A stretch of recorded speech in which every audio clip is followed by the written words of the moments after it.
Oke, bismillahirrahmanirrahim. Assalamualaikum warahmatullahi wabarakatuh. Waalaikumsalam. warahmatullahi wabarakatuh. Waalaikumsalam warahmatullahi wabarakatuh. Ya, selamat dan Ibu.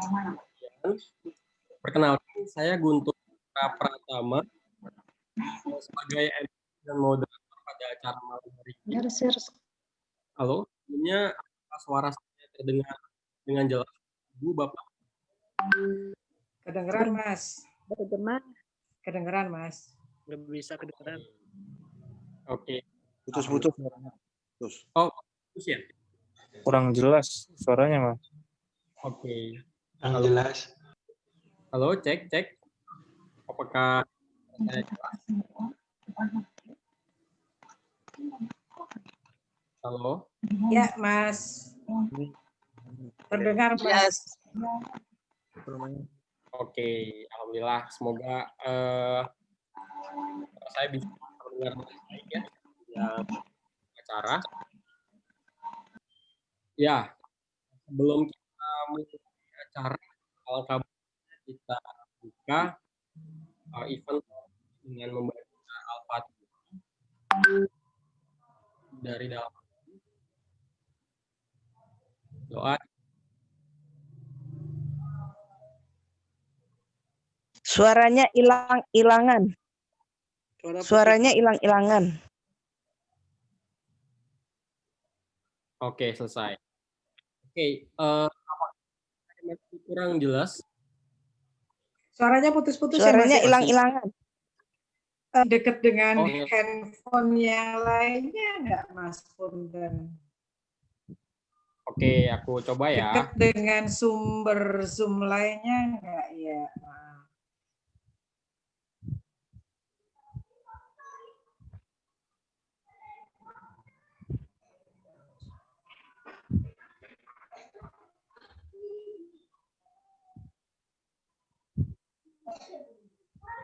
Halo, cek.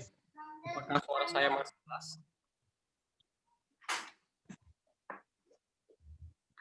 Coba dicoba lagi. Masih putus-putus. Masih Enggak, Mas, putus-putus sudah ya? lebih Oke, bagus. Sudah lebih bagus. lebih bagus ya. Untuk dengan lain. Baik. Ya. Oke.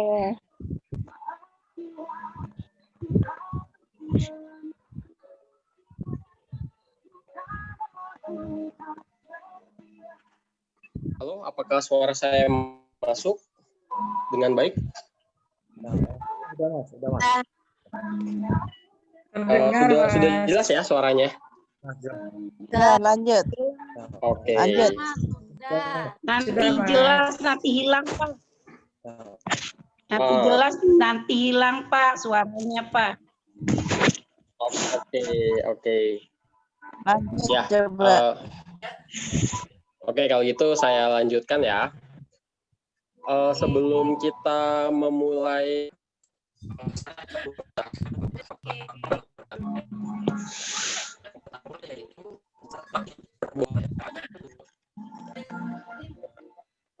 kemudian yang kedua, peserta dilarang menyalakan mikrofon kecuali dipersilakan MC.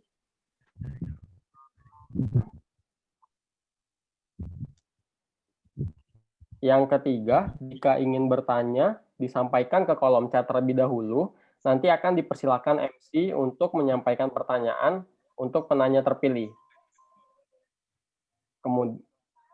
Kemudian untuk peraturan nomor 4, rename peserta, format, dan domisili Bapak dan Ibu.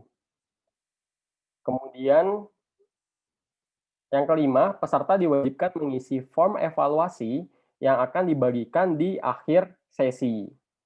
Dan yang terakhir, link materi berada di form evaluasi. Sudah mengerti ya, Bapak dan Ibu? Sudah, Mas. Oke. Oke, mantap. Ya, jadi kita dalam melakukan acara malam ini itu didukung oleh beberapa pihak. Yang pertama adalah Dinas Ketahanan Pangan, Kelautan dan Pertanian Provinsi DKI Jakarta. Yang kedua, Royal Plant Indonesia. Yang ketiga, Perhimpunan Agronomi Indonesia, Komisariat Jakarta. Yang keempat, The Future Farmer. Yang kelima, Urban Farming Community Jakarta. Dan yang terakhir, nomor 6, Hydro Farm Indonesia. Ya, terima kasih atas para mitra yang telah mendukung acara pada malam hari ini. Ya, kemudian untuk malam ini kita menghadirkan dua orang pembicara, dan juga speaker, yaitu yang pertama adalah Ibu Insinyur sebagai keynote speech. Beliau adalah PLT, Kepala Dinas Ketahanan Pangan, Kelautan dan Pertanian DKI Jakarta.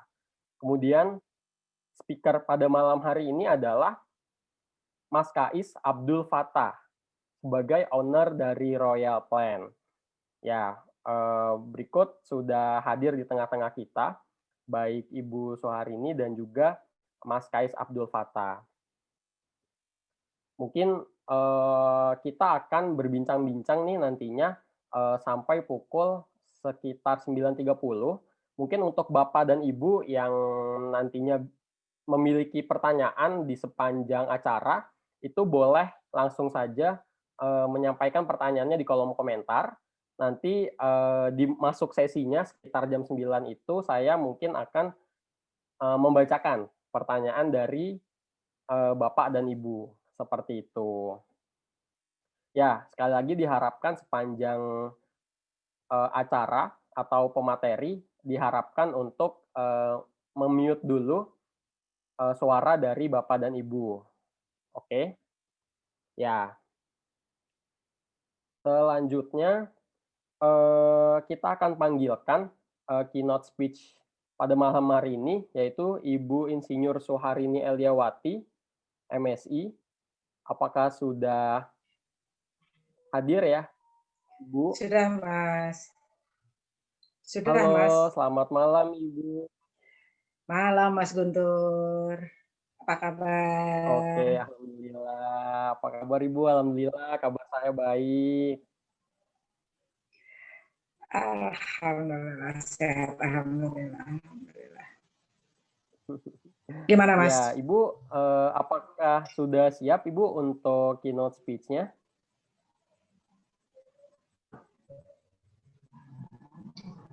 Halo? Ya, Mas. Ayo, monggo kalau mau dimulai sekarang. Oke, baik. Kalau begitu, kita langsung saja untuk keynote speech-nya dari Ibu Soeharini. Kami persilakan, Ibu.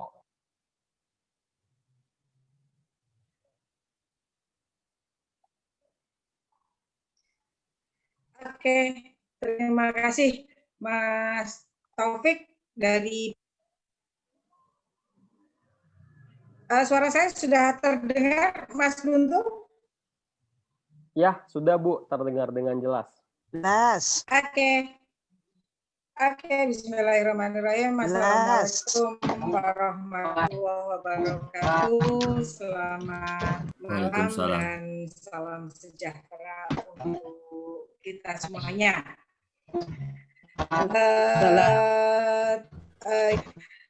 Keynote speaker saya bukan dari Mas Guntur, tetapi yang terjauh dari Indonesia yang akan saya sapa, yaitu Pak Edi dari Dinas Pertanian ya Pak Aceh ya Pak. Terima kasih Pak, Bapak sudah sebesar-besarnya Bapak yang non jauh di sebelah barat Indonesia sudah berkenan gabung. Tadi nanti mungkin tadi kawan-kawan bidang pertanian saya yang saya sebutkan, Mas Taufik, Mas Krisna, dan Mas Janu, saya lihat di partisipannya hadir asli. Seperti itu, tapi saya belum berpanjang lebar. Mari kita ucapkan syukur kehadirat Allah, Tuhan yang Maha Kuasa, karena pada malam hari ini kita sudah diberikan karunia, nikmat, sehingga bersama-sama kita bisa menjalin tali silaturahim meskipun secara biasa. Karena apa? Karena ini dilakukan pada malam hari. Jam 8, masanya adalah long weekend. Seperti itu, ini adalah salah satu komitmen Pemprov DKI Jakarta. Karena apa?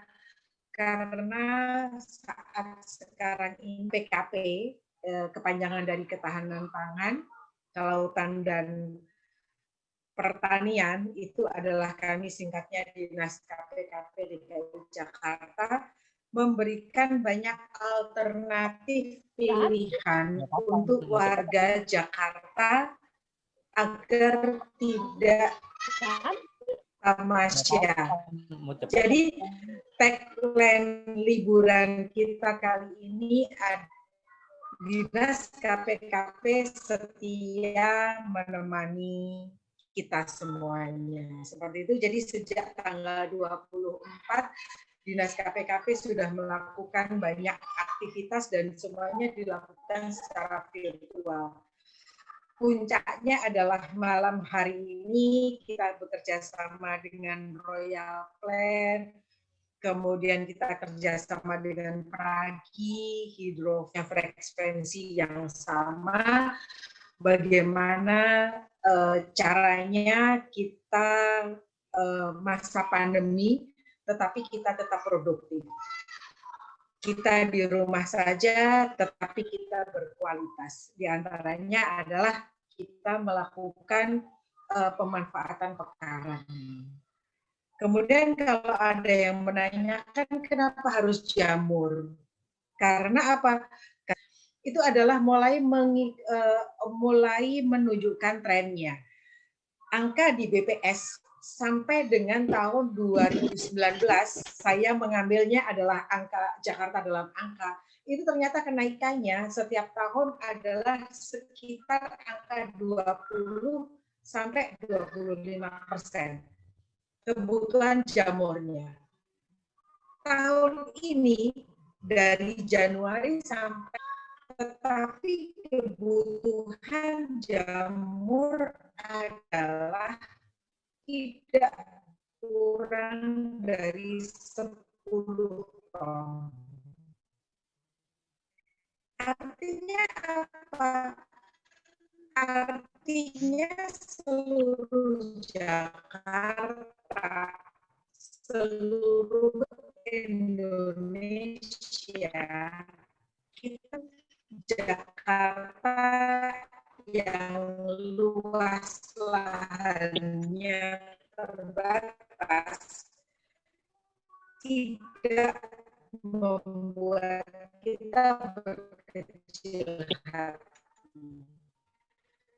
Karena banyak cara, banyak teknologi, banyak inovasi, sudahlah anak muda. Halo Ibu Tri. Petani milenial yang ada di DKI Jakarta. Izin Bun, suaranya Bun. Hanya memakai depan Mohon maaf, Ibu Izin, Bun. Suharini. Mohon izin suaranya agak patah. Oke. Suaranya, Bun. Suaranya, Bun. Suaranya, Bun. Mohon izin. Ya. Oke, yang lainnya boleh dimatikan dulu. Bun, Mohon maaf, suaranya suaranya menggema, masih Bun. putus-putus, Ibu. Menggema, Bun. Saya berubah posisi. Kalau Putus-putus. sekarang ini suara saya didengar. Suaranya masih putus-putus. Ibu. Putus-putus. Suaranya menggema.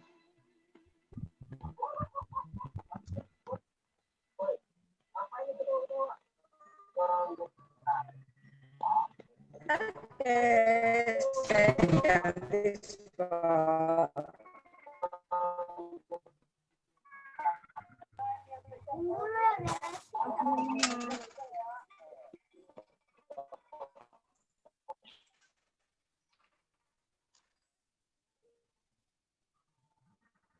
Halo, Ibu.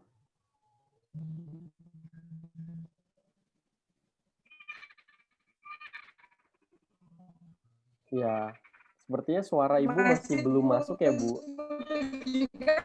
Suara sudah berubah ke area yang lebih terbuka ini.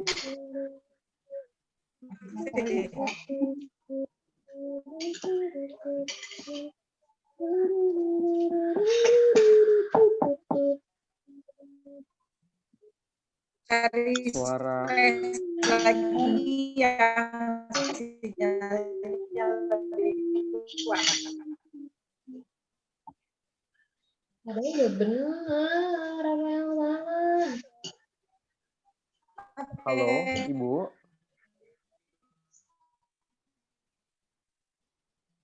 Mas Guntur di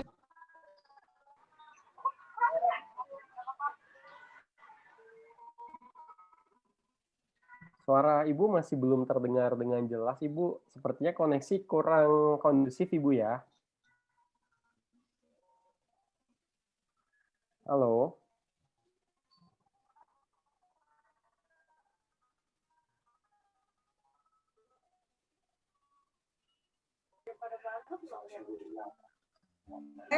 masih putus-putus ya, Mas. Iya, suaranya masih cukup putus-putus, Ibu. Sama kameranya juga sepertinya patah-patah nih videonya. Atau suara Ibu nggak kedengeran. Oke deh.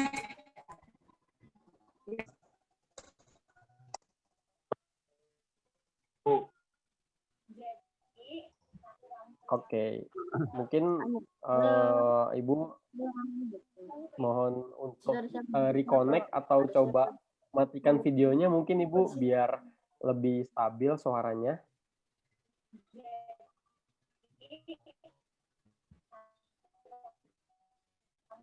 Mungkin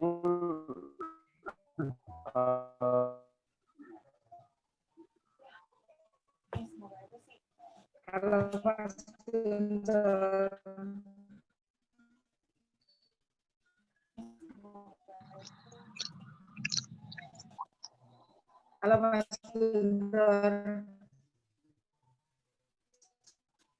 halo Ibu. Halo Mas. Ya, suara Ibu nampaknya masih agak putus-putus nih, Ibu.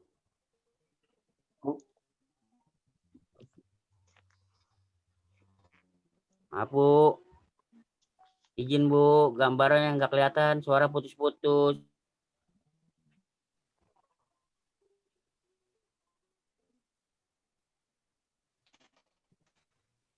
Langsung mulai aja. Mas Guntur Halo, langsung dimulai aja, Mas. Oke, baik. Kalau begitu Ibu, karena kita mengalami kondisi yang kurang stabil nih dari Ibu Soeharini sebagai keynote speech, mungkin bisa langsung aja ya kita mulai ke pemateri kita pada malam hari ini, yaitu Mas Kais Abdul Fattah. Halo Mas Kais, apakah sudah hadir? Halo, suara saya udah kedengar jelas? Ya, sudah terdengar dengan jelas suaranya. Suara saya juga aman ya, Mas? Ya, aman. Izin. Oke, baik. Kalau begitu, untuk mempersingkat waktu juga, saya persilakan untuk Mas Kais Abdul Fattah menyampaikan materinya.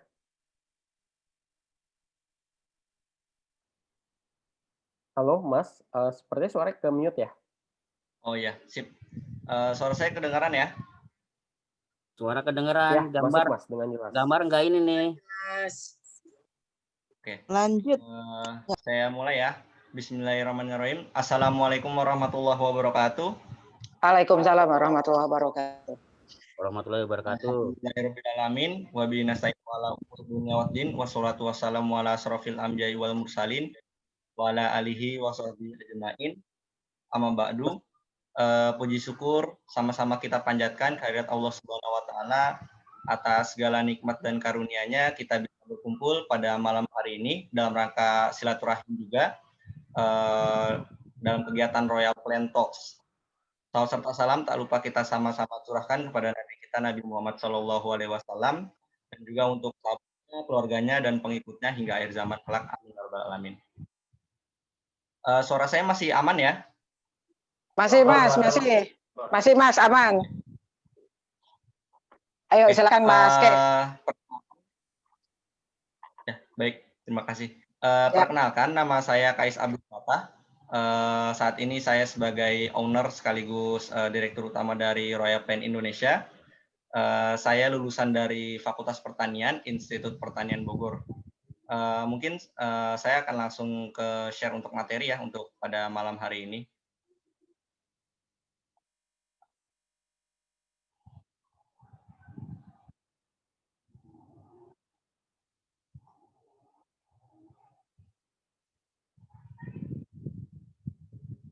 Oke, sudah mulai terlihat ya? Ya Mas. Masuk, Mas. Terlihat Mas. Ya, jelas. Oh, oke. Ya, insya Allah pada malam hari ini saya akan membagi pengalaman dan juga pengetahuan dan informasi terkait asyiknya berkebun organik dan merawat jamur di rumah. Sebelumnya perkenalan dulu, saya lahir di Jakarta tahun 1996, saat ini masih 24 tahun, dan ini kurang lebih pengalaman-pengalaman saya, dan saat ini saya sekaligus juga di Perhimpunan Agronomi Indonesia, Komisariat DKI Jakarta. Mungkin di sini juga ada beberapa dari pengurus-pengurus Peragi yang juga hadir pada malam hari ini. Terima kasih juga sudah mau hadir. Dan juga saya juga aktif di beberapa organisasi yang lain untuk saat ini. Untuk malam hari ini yang akan saya bahas ada 3 hal. Yang pertama pertanian organik, yang kedua pupuk vermikompos, dan yang ketiga jamur tiram atau cara merawat jamur. Tapi lebih spesifiknya saya akan membahas terkait jamur tiram. Nah, ini yang kurang lebih sedang hits-hitsnya pada akhir-akhir ini, terutama ketika pandemi, yaitu kegiatan urban farming atau pertanian perkotaan. Nah, pada dasarnya pertanian perkotaan ini adalah kegiatan memanfaatkan lahan-lahan yang belum termaksimalkan untuk kegiatan-kegiatan pertanian. Nah, jadi kita bisa tuh menggunakan fasilitas-fasilitas, terus juga space-space atau ruang-ruangan yang ada di rumah kita, baik itu halaman, rooftop, atau ganggang, supaya lebih produktif dan digunakan untuk kegiatan bertani atau menanam tumbuh-tumbuhan.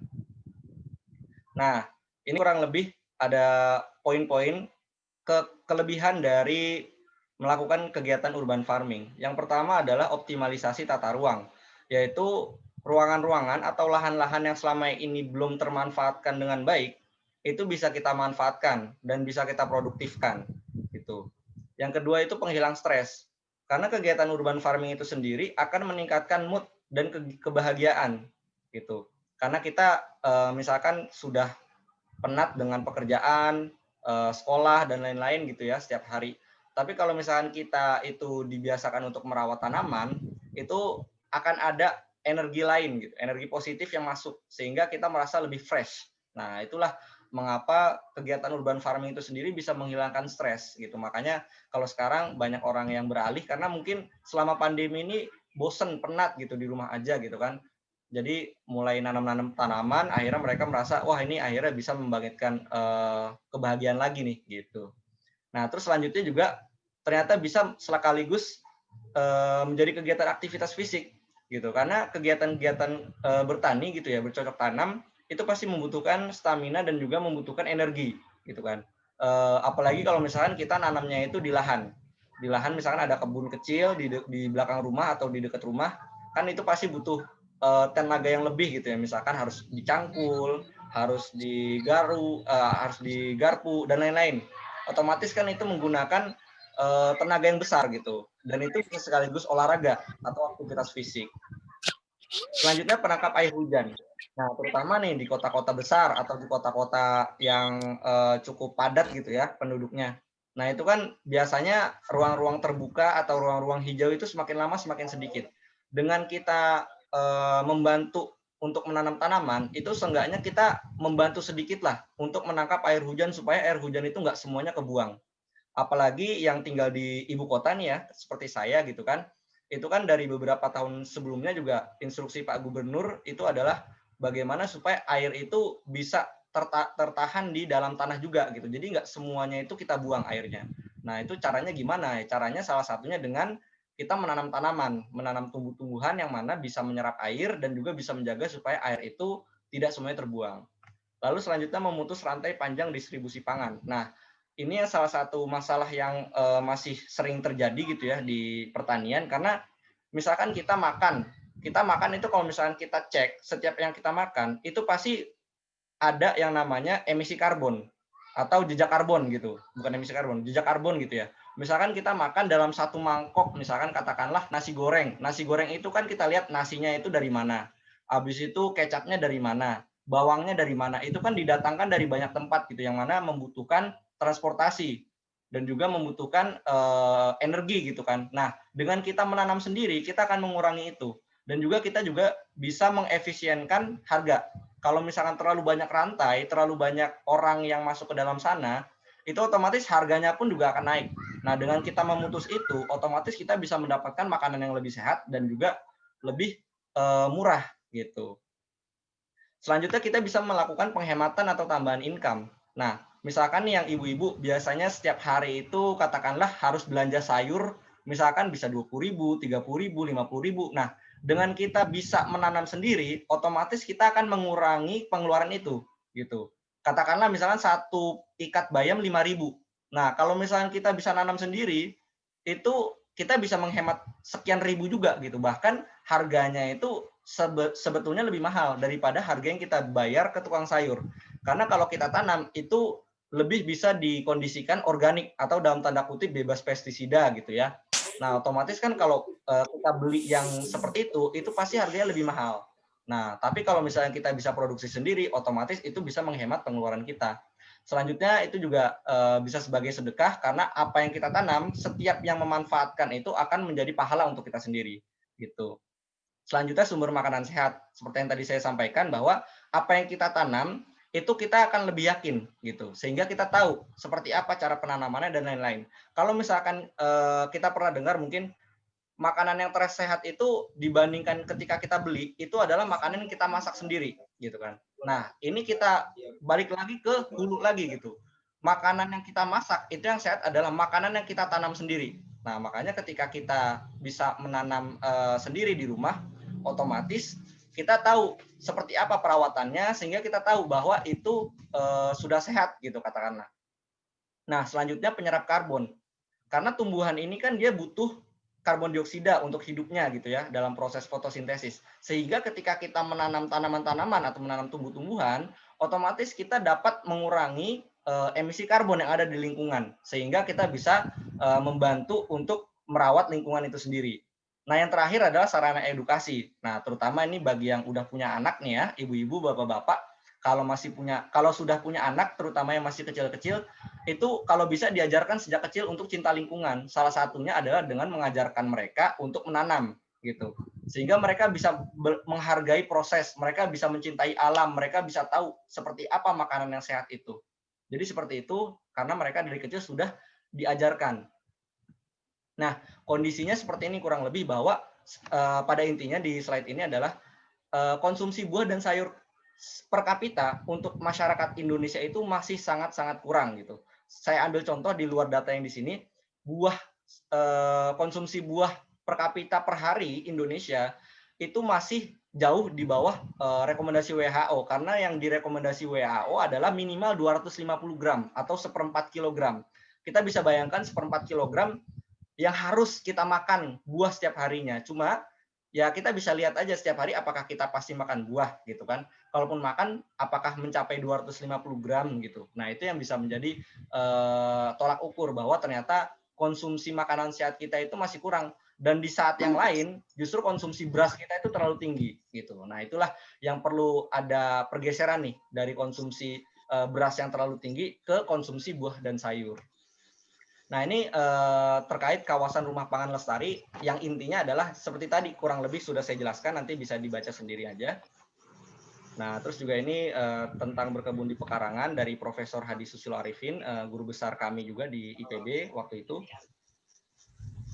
Nah, terus ini untuk terkait untuk kita menghasilkan hasil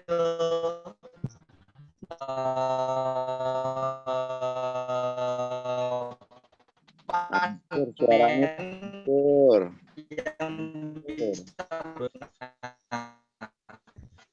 Izin Mas, suaranya jelek Mas. Sepertinya suaranya Connect masih. hancur suaranya.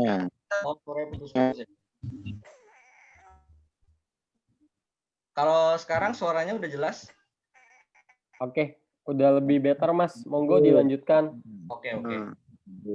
Oke, saya lanjutkan ya. Jadi untuk mendapatkan hasil yang maksimal itu ada 2 faktor. Yang pertama itu adalah faktor genetik dan faktor lingkungan.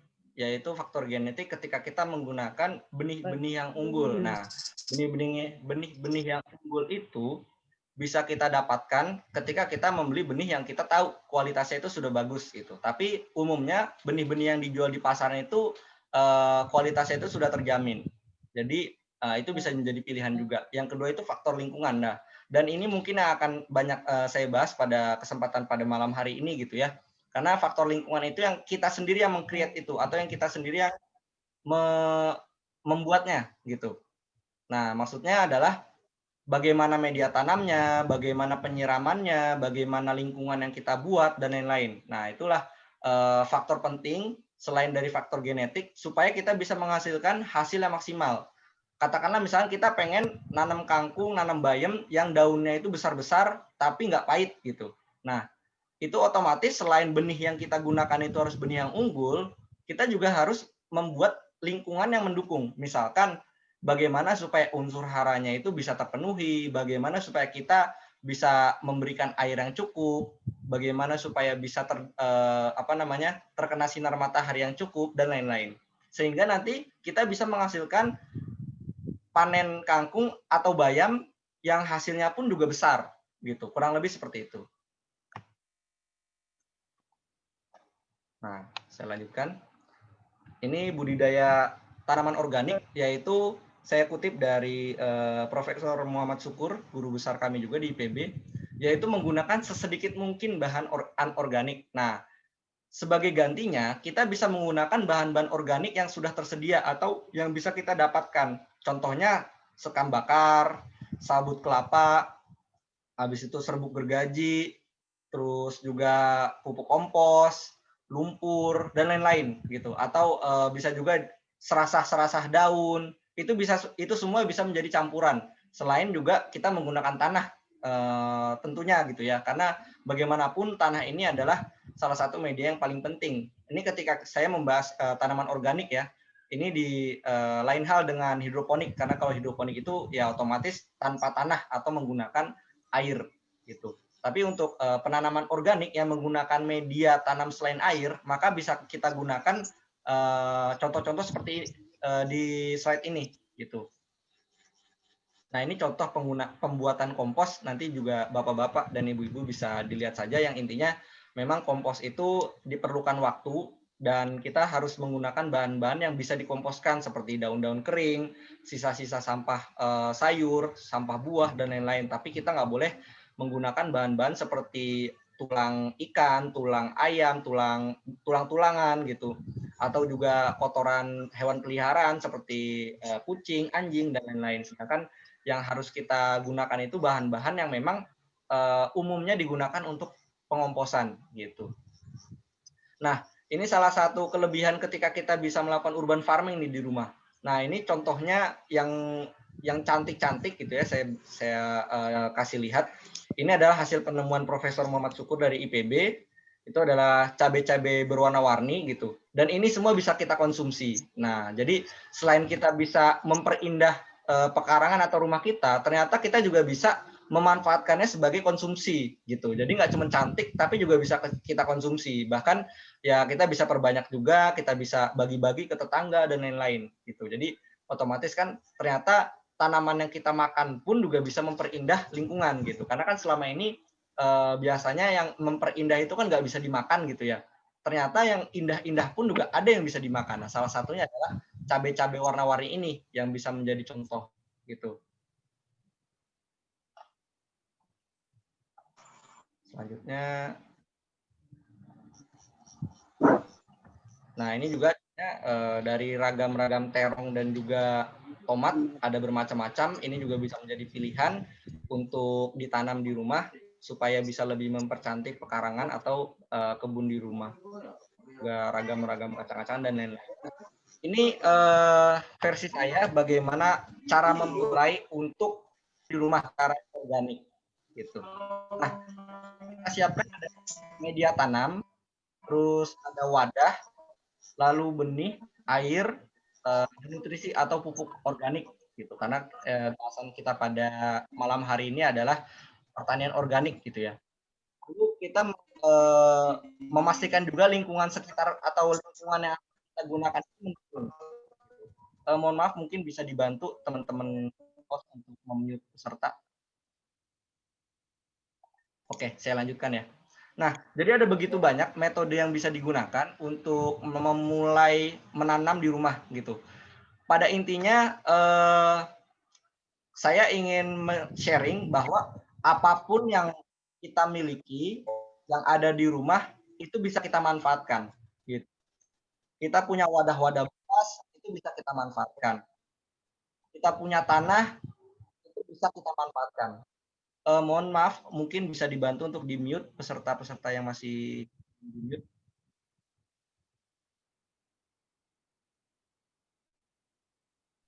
Ya, sudah Mas, bisa dilanjutkan. Oke, siap.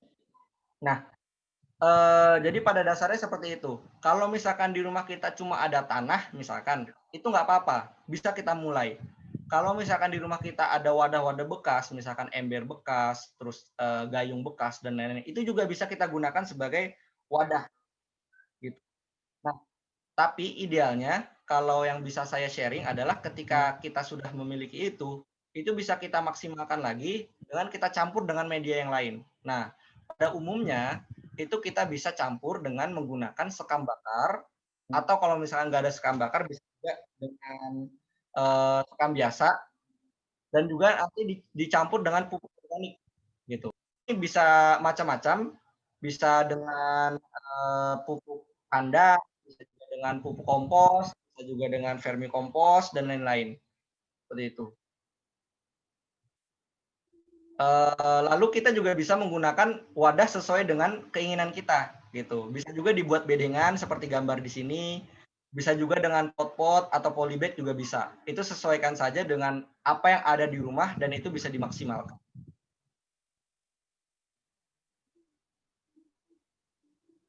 Selanjutnya, nah, selanjutnya terkait benih. Nah, benih ini kita bisa dapatkan dengan cara beli, otomatis itu ya benihnya sudah tersertifikasi, sudah berkualitas dan lain-lain. Tapi kalau misalkan kita belum, kita pun juga bisa memanfaatkan apa yang ada di rumah kita. Kita bisa ambil contoh, misalkan kita mau nanam cabai, mau nanam tomat, kita bisa ambil cabai atau tomat yang ada di dapur. Itu bisa kita gunakan. Kalau misalkan ditanya, wah nanti kalau misalkan pakai benih-benih seperti itu hasilnya kurang maksimal dong. Nah, karena kita skalanya itu hanya skala rumah tangga, maka yang kita cari itu adalah pemanfaatannya gitu.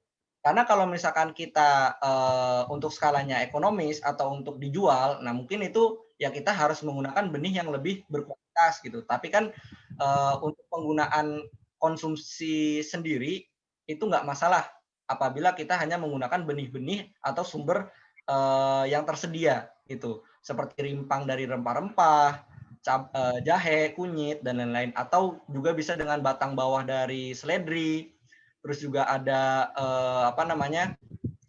daun bawang, terus juga ada kangkung dan lain-lain. Itu semua bisa kita manfaatkan tanpa kita harus pusing-pusing mencari benihnya di mana gitu. Jadi saran saya apabila ingin memulai, kita mulai dulu dari cara yang mudah gitu. Kalau misalkan ditanya tanaman apa yang bisa digunakan untuk seorang pemula, saya bisa memberikan saran kangkung. Dan kangkung itu juga bisa kita gunakan dari akar yang sudah kita ambil gitu ya. Ketika kita mau masak, kita beli dari tukang sayur, akarnya itu masih ada. Nah itu bisa kita tanam. Dan itu insya Allah bisa hidup apabila kita rajin menyiramnya, terus juga kena matahari dan lain-lain.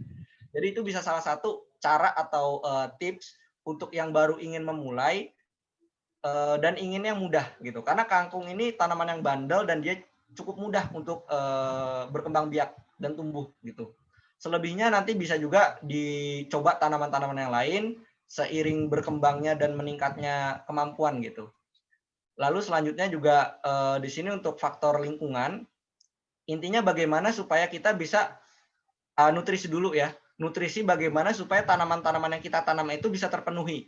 Nah, seperti yang tadi sudah saya sampaikan, sebetulnya untuk skala rumah tangga kita bisa menggunakan full organik gitu. Karena dengan kita menggunakan pupuk organik aja, pupuk kandang, pupuk kompos, pupuk vermikompos gitu ya, itu sudah bisa memenuhi kebutuhan nutrisi tanaman itu sendiri gitu. Tapi kalau misalkan untuk skala yang lebih besar gitu, memang petani-petani kita mayoritas itu menggunakan pupuk-pupuk kimia juga. Nah, tapi karena kita membahasnya itu untuk skala rumah tangga, skala konsumsi sendiri, maka kita menggunakan full organik itu cukup. Jadi di sini Bapak Ibu sekalian bisa menggunakan apa yang sudah ada. Bahan-bahan organik seperti apa? Seperti misalkan limbah teh, limbah kopi, terus juga macam-macam. Nah, itu juga bisa kita taruh di tanah atau di media tanam supaya itu bisa menjadi pupuk gitu. Karena secara alamiah mereka akan terdekomposisi dibantu dengan mikroorganisme, hewan-hewan dan lain-lain sehingga nanti bisa menjadi pupuk untuk nutrisi tanaman itu sendiri. Gitu. Selanjutnya untuk lingkungan kita harus memastikan bahwa tempat yang kita gunakan untuk menanam tanaman itu adalah tempat yang terkena matahari gitu. Jadi kita harus tahu apakah tempat tersebut cukup sinar mataharinya atau enggak gitu. Tapi ini yang akan menjadi perbedaan ketika nanti saya bahas terkait jamur. Karena jamur tidak membutuhkan sinar matahari. Karena ada perbedaan antara tumbuhan dengan jamur. Yang satu itu butuh matahari untuk fotosintesis, sedangkan jamur tidak butuh. Gitu. Jadi titik tengahnya adalah ketika Bapak Ibu sekalian punya lahan atau pekarangan yang terkena banyak matahari, maka Ibu Bapak sekalian bisa menggunakan atau memanfaatkannya untuk menanam tumbuhan. Gitu. Terutama sayur-sayuran. Sedangkan apabila Bapak Ibu sekalian ada tempat atau space ruangan itu yang tidak terkena matahari, maka bisa digunakan untuk memelihara jamur karena jamur tidak membutuhkan sinar matahari gitu. Saya lanjut. Nah, ini kurang lebih untuk membuat media tanam ya. Jadi kalau saya ingin memanfaatkan sampah-sampah yang ada di sekitar rumah gitu ya, karena banyak sekali daun-daun berserakan. Nah, saya gunakan aja tuh untuk bagian bawah gitu. Jadi supaya medianya itu juga lebih volumenya lebih besar gitu. Sekaligus juga supaya daun-daun itu bisa semakin lama jadi semakin terdekomposisi gitu. Baru setelahnya saya taburkan pupuk kandang atau vermikompos karena saya menggunakan vermikompos di rumah. Terus baru kita campur dengan media tanah, dicampur dengan sekam. Lalu saya tutup seperti ini nanti. Baru nanti setelahnya bisa didiamkan supaya bisa lebih siap medianya, bisa 1 minggu atau 2 minggu. Setelah itu baru kita bisa digunakan untuk menanam sayuran gitu. Kita bisa nanam selada, bayam, sawi dan lain-lain. Terutama yang memiliki akar-akar pendek gitu. Karena kalau sayuran-sayuran yang umumnya dipanen daun itu biasanya akarnya itu lebih pendek dibandingkan misalkan cabai, terus juga atau yang lebih besar gitu ya ukuran tanamannya.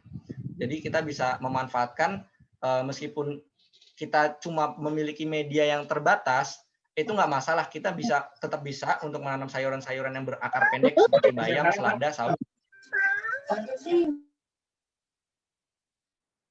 Nah, kurang lebih seperti itu untuk tips menanam tanaman di rumah. Intinya adalah kita bisa memanfaatkan apa yang ada di lingkungan sekitar, apa yang ada di rumah kita, supaya kita bisa memulai dulu gitu. Sehingga nanti kita juga bisa belajar, karena saya pun juga butuh waktu yang lama gitu. Karena saya pertama kali mulai menanam di rumah itu ketika masih SMA, sekitar tahun 2014 gitu. Sampai sekarang saya pun masih banyak belajar gitu. Bahkan mungkin yang ikut pada malam hari ini juga beberapa ada yang lebih ahli dari saya. Karena yang namanya menanam tanaman itu atau urban farming itu pasti akan ada selalu akan ada hal-hal yang baru gitu. Jadi satu sama lain akan saling belajar gitu. Saya lanjutkan. Nah, ini contoh yang hasil dari panen di rumah saya gitu. Ini bisa dilihat sawinya gitu ya. Saya ukur nih, ukuran tangan saya aja nggak muat gitu, saking gedenya. Terus ini juga ada seledri.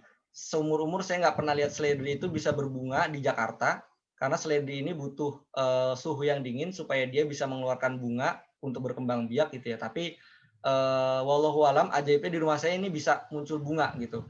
Tapi prediksi saya ini karena kesuburan medianya dan terutama karena pemberian vermikompos gitu. Karena dari beberapa petani yang sudah mencoba juga itu dampaknya bisa terlihat gitu. Meskipun memang mungkin nggak secara langsung gitu ya, karena yang namanya organik itu menyehatkan lingkungannya dulu gitu, sehingga hasilnya nanti akan lebih bagus karena dia nggak bisa secara instan gitu. Ini juga ada kacang panjang di rumah.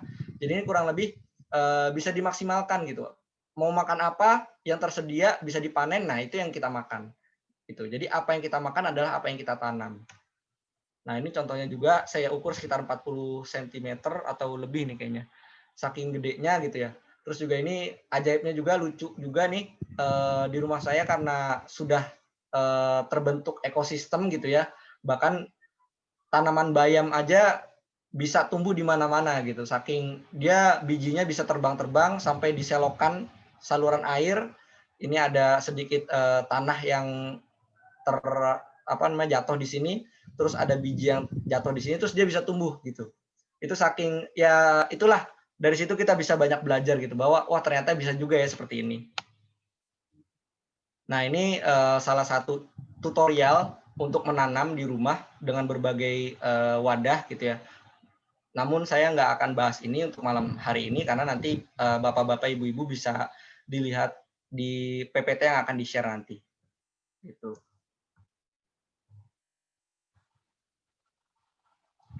Saya akan mulai masuk ke pembahasan berikutnya, yaitu terkait pupuk.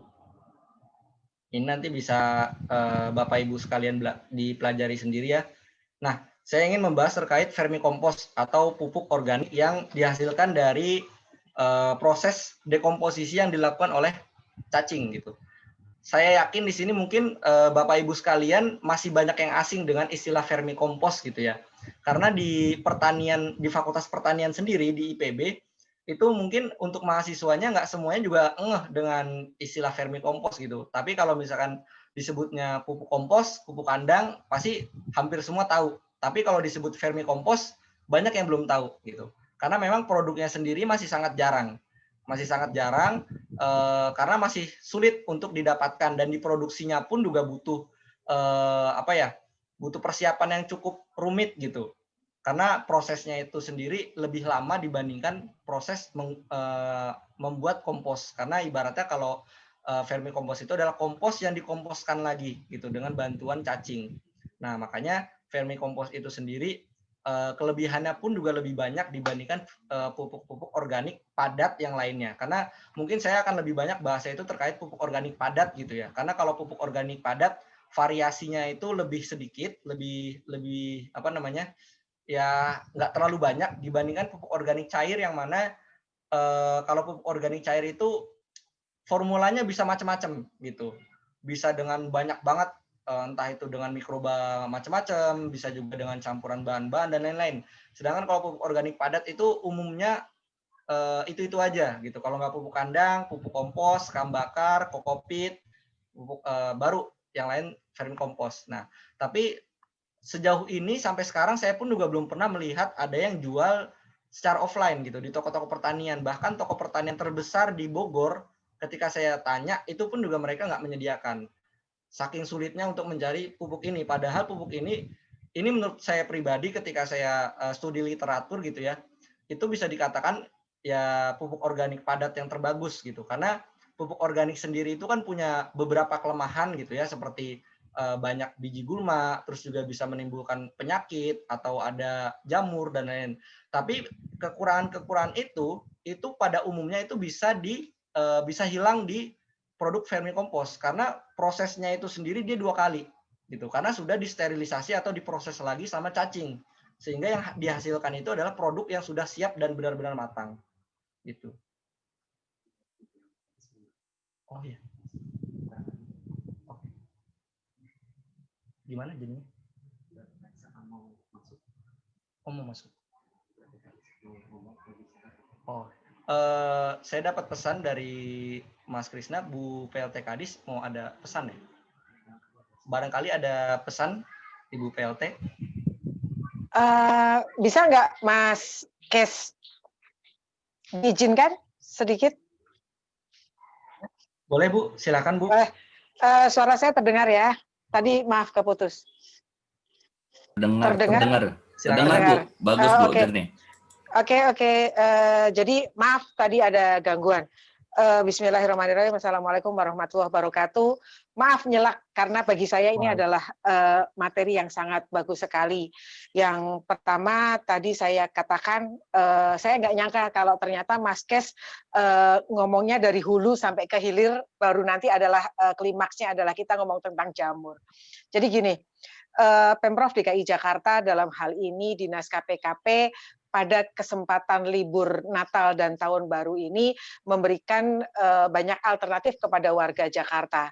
Namun ternyata setelah saya lihat partisipan kita bagi saya adalah luar biasa, 245 ya Mas yang saat sekarang ini gabung. Saya ucapkan selamat. Ya, kemudian saya tadi sempat baca chat, ternyata sebagian besar adalah sebagian besar adalah pertanyaan-pertanyaan yang sangat teknis memang seperti itu. Jadi izinkan saya dari Pemprov DKI Jakarta, Dinas KPKP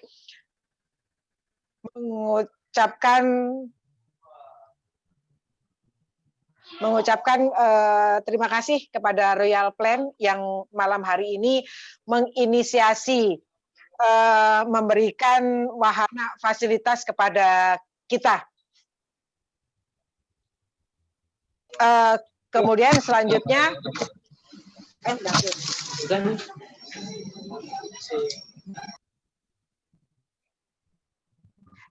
jadi saya tidak bisa mengikuti terus Mas Kes karena jam 9 saya harus ada monitor kegiatan saya dengan Zoom yang lainnya.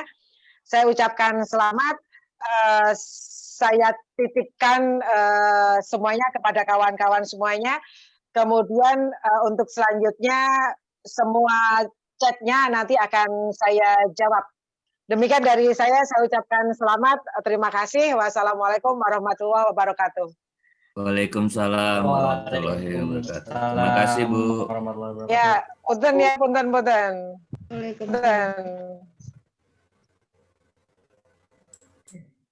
Oke, baik. Terima kasih Ibu atas sambutannya. Mungkin bisa dilanjutkan kembali kepada Mas Kais ya, Mas. Terima kasih Ibu atas sambutannya. Mungkin bisa dilanjutkan.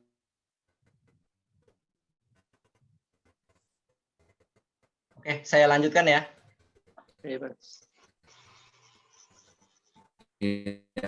Sudah terlihat?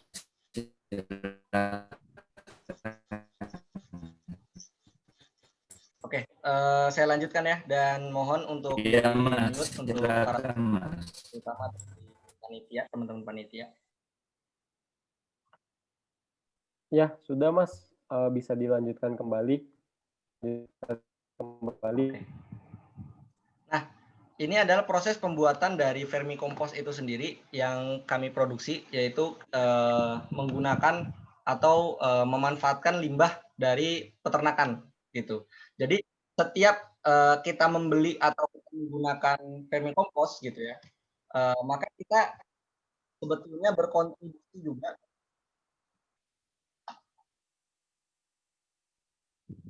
Suara saya menggema ya. Udah aman ya? Putus-putus Mas, suaranya putus-putus.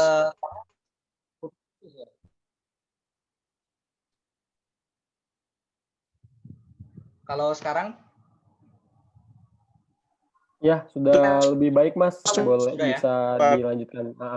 Putus.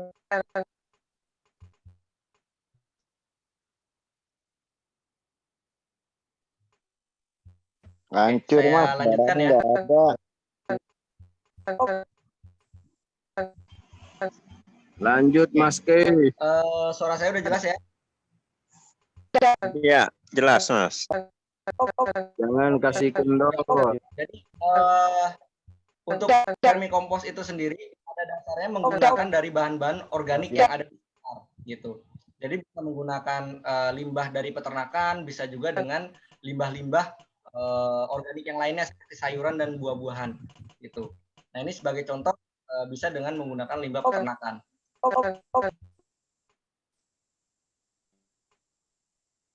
Nah, atau bisa juga dengan menggunakan limbah sayuran. Nah, ini seperti contoh yang saya lakukan di rumah.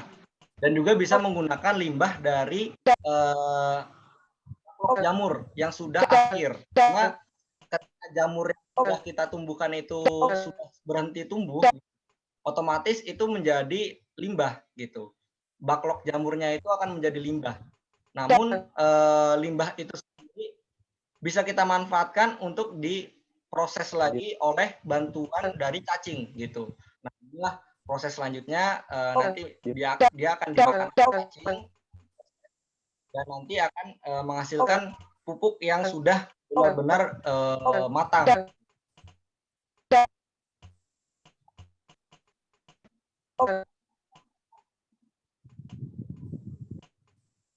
Nah, inilah kurang lebih deskripsi dari produk dari vermicompost itu sendiri, dan memiliki berbagai macam keunggulan, dan cara pemakaiannya pun juga cukup mudah, cukup dengan dicampurkan dengan tanah dan juga bisa juga ditabur di sekeliling tumbuhan atau batang tanaman sebagai pupuk tabur gitu. Dan produk yang kami keluarkan sudah tersertifikasi organik ya, dari Innovis, dan juga sudah diuji lab atau diuji kandungan nutrisinya di laboratorium di Universitas Padjadjaran gitu. Jadi produk yang sudah kami produksi tidak hanya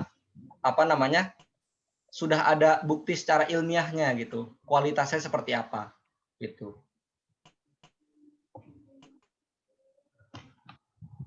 Saya lanjutkan. Nah, saya lanjut ke budidaya jamur tiram. Nah, jamur tiram itu sendiri ternyata dia memiliki banyak fase kehidupan. Ada F0, F1, F2, F3. dengan berbagai macam masing-masing medianya. Jadi kalau dikatakan bibit jamur itu sebetulnya bibit jamur itu ada banyak gitu. Bibit jamur yang mana? Nah, inilah perbedaannya yang akan saya bahas.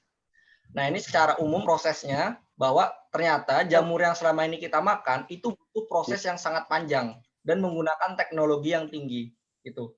Dan setiap budidaya jamur itu membutuhkan alat-alat laboratorium dan skill untuk kultur jaringan gitu. Jadi meskipun terkesannya sederhana, ternyata butuh teknologi dan ilmu yang cukup tinggi gitu. Sehingga untuk pembudidayaan jamur atau perbanyakan jamur itu nggak bisa sembarang orang atau tidak bisa kita lakukan dengan mudah gitu. Atau di rumah memperbanyak jamur itu nggak bisa karena dia membutuhkan cara-cara yang cukup rumit dan juga membutuhkan teknologi yang tinggi. Nah, ini kurang lebih proses-prosesnya sampai dia menjadi backlog jamur. Nah, inilah kurang lebih bibit-bibit yang dihasilkan. Yang pertama adalah bibit F0 yang menggunakan media PDA atau potato dextrose agar, menggunakan media agar di sini ya, dengan teknik kultur jaringan, lalu dikembangbiakan ke bibit F1 menggunakan media jagung yang direbus, lalu diturunkan lagi ke media campuran dari berbagai macam bahan seperti serbuk kayu, jagung, dan lain-lain, sampai nanti dia diturunkan lagi menjadi F3 atau bibit backlog gitu. Nah, untuk yang dijual itu umumnya adalah backlog itu sendiri. Karena untuk proses 3 bibit ini itu membutuhkan peralatan yang cukup investasinya cukup mahal gitu, dan juga butuh teknik atau butuh skill yang lumayan inilah gitu. Jadi sedangkan kalau untuk yang backlog ini sendiri itu lebih mudah pembuatannya gitu. Dan yang kami jual di Royal Pen juga hanya backlognya sendiri gitu. Tapi saya sendiri bisa memproduksi 3 bibit ini atau bisa juga menyediakan, namun tidak bisa secara tidak selalu tersedia karena prosesnya itu juga butuh waktu. Gitu. Sedangkan kalau yang backlog, insya Allah stoknya lebih bisa terjaga gitu. Karena untuk backlog sendiri itu produksinya lebih masif dan juga lebih banyak. Sedangkan kalau bibit-bibit yang ini itu butuh waktu dan butuh proses yang cukup agak agak sulit gitu.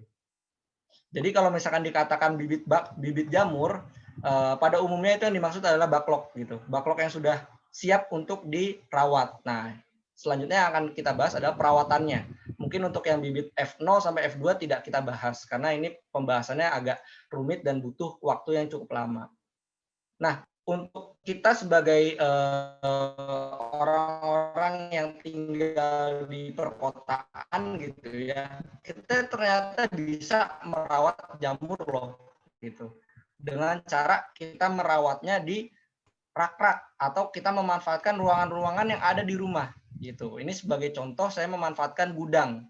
Di gudang ada rak gitu ya, saya manfaatkan untuk menyusun backlog sehingga panen jamur dengan terjamin seminggu sekali atau 2 minggu sekali gitu. Sedangkan kalau untuk skala industri atau skala petani itu memang dibutuhkan tempat khusus atau kumbung jamur atau rumah jamur gitu.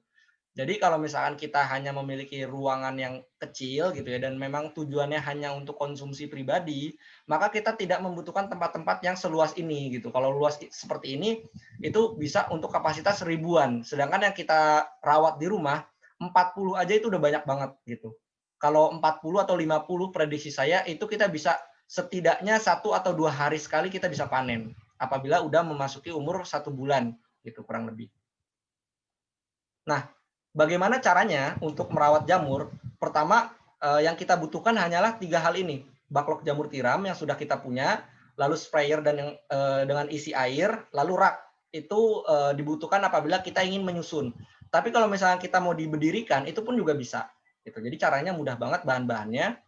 Lalu kita caranya yang pertama kita susun apabila kita menggunakan rak, atau juga bisa kita berdirikan. Lalu selanjutnya apabila sudah warnanya putih menebal gitu ya. Ini saya bawa contohnya seperti ini. Mungkin gambarnya kurang kelihatan gitu karena ada virtual background. Ketika warnanya sudah seputih ini, kita bisa buka bagian depannya. Nah, seperti ini. Ini kita buka karena awalnya dia tertutup gitu. Awalnya tertutup seperti ini, ada plastik, ada karet. Kalau misalkan sudah warna putih seperti ini, karena ini beda ya. Nah, kita bisa buka, kita gunting, lalu kita semprot seperti di gambar ini. kita semprot rutin sehari sekali gitu. Kita bisa menunggu ya maksimal 1 bulan lah, tergantung dari kesiapan bibit itu sendiri. Apabila bibitnya sudah benar-benar putih tebal, maka bisa 1 pekan atau lebih itu bisa keluar. Tapi kalau misalkan masih kurang, itu bisa seenggaknya maksimal 1 bulan gitu. Dan banyak yang bertanya ke saya, Mas ini jamurnya nggak tumbuh gitu. Terus saya tanya, coba bisa dilihat contoh fotonya, ketika difoto, oh ternyata memang belum tumbuh gitu, bukan tidak tumbuh. Karena memang jamur itu berbeda dengan tumbuhan. Kalau tumbuhan, kita tanam benih, maka dia akan tumbuh sedikit demi sedikit setiap hari kelihatan gitu. Sedangkan kalau jamur itu nggak kayak gitu. Jamur itu tiba-tiba muncul aja gitu, muncul benih kecil, jamur kecil, nanti dia akan tumbuh sendiri sampai besar sekitar 3 hari gitu. Jadi ketika Bapak Ibu yang sudah merawat jamur di sini dan melihat belum muncul jamur tapi masih warnanya masih putih seperti ini, itu nggak usah khawatir. Karena sebetulnya dia itu masih ada, bibitnya masih ada. Tapi hanya kita butuh sabar aja. Sampai nanti dia akan muncul sendiri jamurnya. Baru selanjutnya nanti muncul jamur, dan kita bisa panen dengan cara dipetik atau dicabut sampai akar. Gitu. Nah ini contohnya saya di gudang gitu ya. Bisa kelihatan ini banyak barang-barang.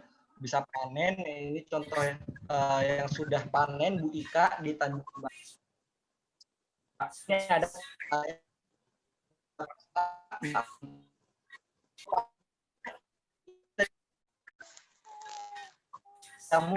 Putus-putus Mas suaranya Mas.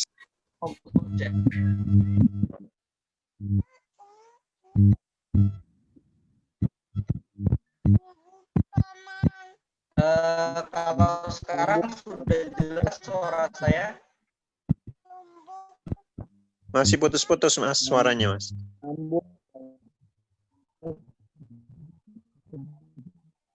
Sudah jelas ya.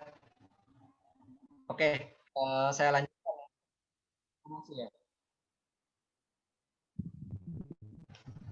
Oke, jadi dari hasil panen itu sendiri kita bisa memanfaatkan untuk berbagai macam makanan atau masakan gitu. Ini bisa dijadikan sayur capcay, bisa juga dijadikan jamur sate jamur, dan ini fotonya langsung dikirim dari teman saya yang sudah beli macam apa namanya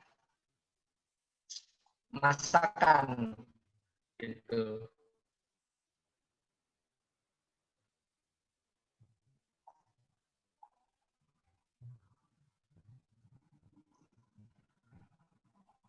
Suaranya Rono, suaranya Rono. Ini produk yang kami jual, jamur tiram untuk,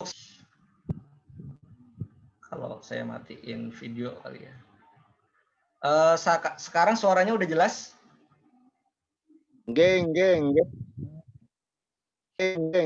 Oke, saya lanjutkan ya. Oke, jadi untuk saat ini yang masih kami sediakan itu baru jamur tiram, dan pengirimannya pun masih terbatas di sekitar Jakarta dan sekitarnya gitu ya. Dan yang kami jual memang untuk ukuran eceran, tapi kalau misalkan untuk ukuran yang besar itu bisa, tapi mungkin perlu didiskusikan lebih lanjut gitu, karena kalau misalkan dikirimnya terlalu jauh itu biasanya kami tidak merekomendasikan karena akan lebih mahal di ongkosnya gitu. Tapi kalau untuk sekitaran Jakarta dan sekitarnya, Jakarta, Jabodetabek itu insya Allah masih bisa diurus gitu ya. Dan kurang lebih seperti itu untuk perawatannya, dan harganya cukup terjangkau gitu ya, karena ini masih termasuk murah kalau dibandingkan dengan tanaman-tanaman hias, apalagi yang zaman sekarang lagi hits gitu ya. Tapi dengan merawat jamur aja kita bisa sehat, kita bisa senang gitu, dengan tanpa harus keluar banyak uang gitu. Ini untuk produk kami yang lain, yang tadi vermicompost, untuk saat ini kami jual seharga 35.000 untuk 5 kg dengan gratis goodie bag, dan juga bisa jualnya apabila membutuhkan yang jumlah banyak gitu ya, perkarungan atau lebih banyak lagi itu juga bisa gitu. Ini lokasi kami yang di Jakarta gitu, tapi kami juga bisa menyediakan yang di Bogor, tapi untuk yang utama di Jakarta. Alamatnya bisa Bapak Ibu sekalian cek di Google Maps, bisa dicek di toko pupuk organik, Baklok Jamur dan Benih Royal Plant gitu. Lokasinya ada di Jakarta Selatan, tepatnya di Kelurahan Cipedak, Kecamatan Jagakarsa, perbatasan Depok. Jadi memang cukup dekat juga dengan Depok, sehingga Bapak Ibu sekalian yang tinggal di Depok pun juga nggak terlalu jauh apabila mau datang langsung untuk melihat-lihat ataupun juga dikirim itu juga bisa. Mungkin itu saja dari saya. Kurang dan lebihnya mohon maaf. Selanjutnya bisa dilanjutkan ke sesi pertanyaan. Semoga bermanfaat. Selanjutnya saya serahkan lagi kepada Mas Guntur selaku moderator dan juga bantuan kepada teman-teman yang sudah melihat-lihat untuk pertanyaannya. Dari saya sekian, terima kasih. Wassalamualaikum warahmatullahi wabarakatuh. Waalaikumsalam warahmatullahi wabarakatuh. Oke. Terima kasih Mas Kais atas materinya, sangat open mind dan menarik ya, bahwasannya kita di masa pandemi ini ternyata masih bisa melakukan aktivitas-aktivitas yang bermanfaat gitu. Bahkan kita bisa memastikan bahwa apa yang kita makan itu sehat karena kita yang menanamnya sendiri dan mengetahui prosesnya seperti itu. Oke. Karena sudah materi nih, sepertinya kalau dilihat dari kolom komentar ada banyak pertanyaan nih Mas yang nampaknya audiens itu penasaran gitu ya. Mungkin untuk lebih kondusif saya akan membacakan pertanyaan-pertanyaan yang sudah dipilih oleh tim, oleh panitia untuk Kais bisa jawab ya. Ini ada pertanyaan dari Ibu Audia di Jaksel. Pertanyaannya adalah, saya punya kompos di akuarium bekas. Saya nggak aduk. Setiap sampah baru, saya timbun dengan kompos yang sudah jadi, tanpa kompos hitam. Perlakuan apa untuk kompos sebelum dijadikan campuran media tanam? Jika tanah sulit didapat, apakah cukup menggunakan media tanam yang biasa dijual di toko tanaman? Seperti itu, Mas. Oke, saya jawab dulu ya. Ya, boleh. Monggo. Takutnya kalau kebanyakan pertanyaan nanti lupa. Oke, yang pertama untuk kompos yang bisa dikatakan matang apabila warnanya sudah gelap. Karena kalau misalkan bahan awalnya kan misalkan dari sayur-sayuran warnanya hijau atau bening gitu ya. Nah, itu biasanya maka belum bisa dikatakan itu belum matang. Sedangkan kalau misalkan yang udah matang itu warnanya udah gelap dan bentuknya pun juga udah mulai mirip-mirip tanah gitu. Itu kompos yang seperti itu. Tapi kalau vermikompos itu bentuknya benar-benar seperti tanah gitu. Jadi kalau Bapak Ibu sekalian mungkin belum pernah lihat vermikompos gitu ya, itu dia benar-benar seperti tanah dan halus banget gitu. Nah, itulah kelebihannya juga. Kalau misalnya kompos pada umumnya itu mungkin masih ada campuran atau materi-materi yang belum benar-benar terdekomposisi dengan baik, dengan maksimal. Sedangkan kalau kompos itu benar-benar halus. Jadi kalau yang suka tanaman gitu ya, megangnya aja itu udah enak gitu. Karena halusnya itu halus banget gitu.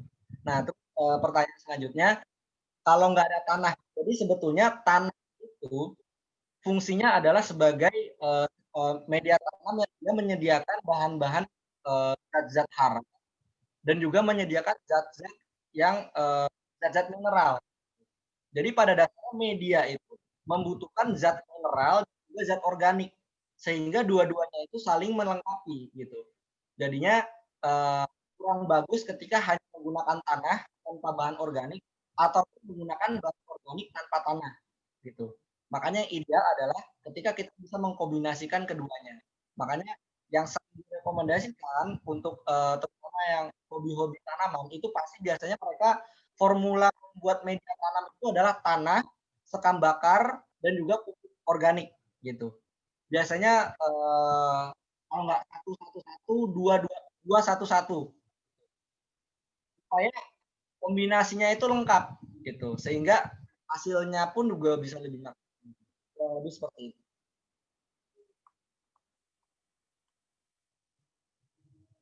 Oke, oke. Menarik. Semoga jawabannya bisa dipraktikkan nih oleh Bu Aulia ya, sehingga bisa menghasilkan jamur yang lebih baik. Itu dari Pak Muhammad Raihan dari Jakarta Utara. Saya mau bertanya, saya seorang pembuat pupuk cair organik, tetapi saya menggunakan biomol atau starter awal. Apakah yang saya buat adalah organik atau tidak? Seperti itu.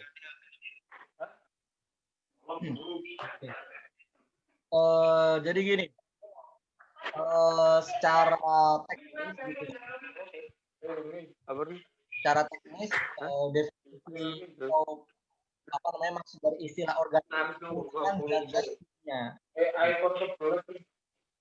Tapi bukan berarti kimia itu, jadi kita harus paham ya terkait perbedaan antara organik dan kimia itu sendiri. Karena pada dasarnya pupuk organik pun juga dia akan menggunakan zat kimia. Tapi maksudnya di sini ketika kita menggunakan bahan-bahan yang mana itu benar-benar full dari alam yang bisa terdekomposisi, maka itu bisa dikatakan organik. Gitu. Ini hanya definisi teknis gitu ya. Karena kalau misalkan definisi yang lebih benar-benar secara hakikat organik itu apa, maka definisinya akan lebih menjelimet lagi. Tapi sebenarnya seperti itu. Misalkan kita nggak pakai urea untuk campurannya, atau pupuk NPK atau ZA dan lain-lain. Nah itu kan pupuk kimia sintetik gitu ya. Maka kita tanpa menggunakan itu, kalau kita pakai mol atau pakai EM4, maka itu bisa dikatakan organik gitu kurang lebih. Oke, sudah menjawab ya Pak untuk pertanyaan kedua ya. Oke, selanjutnya ada lagi nih Mas Kais dari Ibu Zunis Trismianah. Selamat malam, izin bertanya, selain media tanam seperti sekam dan kompos, saya sering melihat bisa menggunakan serut kayu. Yang ingin saya tanyakan, apakah serut kayu bisa langsung dipakai media untuk menanam atau melalui proses tertentu setelah kita dapat?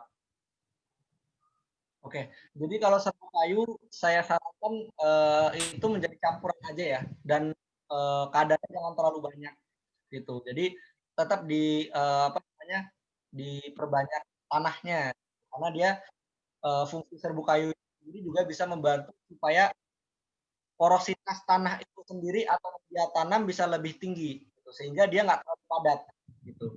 Atau bisa juga serbuk kayu digunakan sebagai mulsa gitu, karena mulsa atau yang biasanya kalau misalnya kita nanam itu kan tanahnya kan terbuka gitu ya. Kalau tanah terbuka terkena sinar matahari, terkena hujan, maka dia cepat kalau terkena hujan maka dia lebih mudah erosi, atau juga nanti ketika matahari lebih mudah menguap di tanahnya, maka dengan kita menggunakan mulsa itu bisa mencegah itu semua, menjaga kelembaban tanah, terus juga bisa menjaga supaya air tanah nggak banyak yang menguap, sekaligus juga mencegah tumbuhnya rumput-rumput atau gulma gitu. Jadi serbuk kayu atau serbuk jadi bisa banget digunakan sebagai mulsa. Nah, salah satunya dari limbah baklok itu pun juga bisa gitu. Jadi limbah baklok itu macam-macam, bisa buat makan cacing, bisa juga sebagai tempat bahan kompos, bisa juga digunakan sebagai mulsa tanaman atau mulsa media tanam gitu. Oke, thank you Mas Kais untuk jawabannya nih. Semoga menjawab Ibu dan Bapak. Ya, selanjutnya masih ada nih Mas. Dari Pak Muhammad Rehan Jakarta Utara. Ada 3 pertanyaan nih Mas, langsung diborong. Pertama adalah, apakah di Tanjung Priuk, Jakarta Utara, lazimnya adalah wilayah yang panas dan tepi laut? Apakah bisa tumbuh? Intinya bisa tumbuh nggak sih di Tanjung Priuk? Kedua, cara mudah dan murah untuk bercocok tanam di Tanjung Priuk, khususnya jamur. Dan yang terakhir, yang membedakan bibit jamur FO dan FO3 bagaimana caranya? Seperti itu. Yang pertama, di Jakarta Utara insya Allah bisa.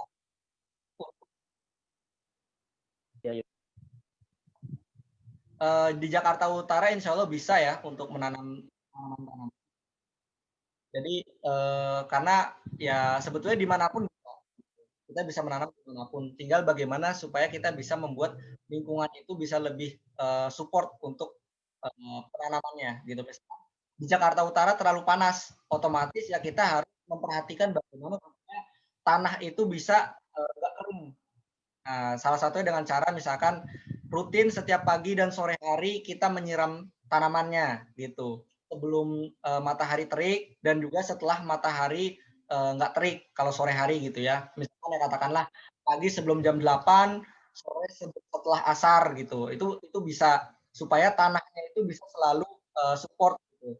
Karena sepanas-panasnya di daerah Indonesia kalau kita rutin menyiram setiap hari 2 kali, insya Allah itu bisa untuk menanam apapun. Nah, yang kedua untuk jamur, karena jamur itu sendiri tidak membutuhkan sinar matahari gitu ya. Meskipun di daerah panas sekalipun, kalau misalnya kita bisa menggunakan tempat yang ternaungi, katakanlah misalkan kita pakai gudang, terus juga di bawah di dapur, misalkan di bawah wastafel, terus di garasi, misalkan itu yang gelap atau enggak yang benar-benar nggak kena matahari, itu bisa banget dipakai untuk tempat merawat jamur gitu. Terus yang ketiga tadi apa ya? Saya agak lupa.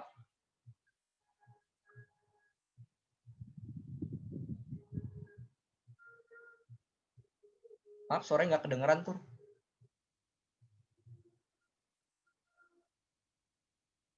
Yang ketiga tadi apa ya?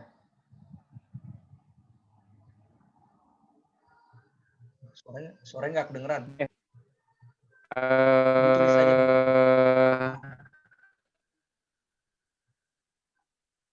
Oke. Iya. Oh, membedakan F0 sampai F3 ya. Jadi untuk perbedaan dari F0 dan F3.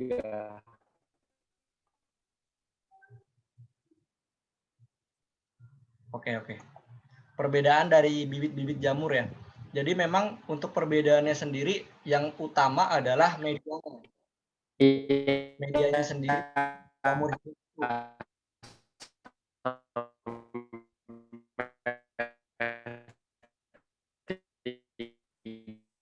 Putus-putus Mas suaranya Mas. Putus-putus ya. Kalau sekarang udah jelas? Bagus Mas, bagus. Oke, saya lanjutkan ya. Jadi untuk perbedaan dari bibit F0 sampai dengan F3 itu yang utama adalah medianya gitu dan proses pembuatannya. Karena jamur itu sendiri dia punya banyak fase hidup gitu ya. Supaya lebih efisien maka dia harus diturunkan atau di fase hidupnya dari mulai yang paling sederhana sampai dia bisa tumbuh menjadi jamur yang mekar gitu. Itulah kurang lebih perbedaannya seperti itu, yang utama adalah medianya. Mungkin kalau untuk lebih jelasnya bisa dibahas di lain waktu.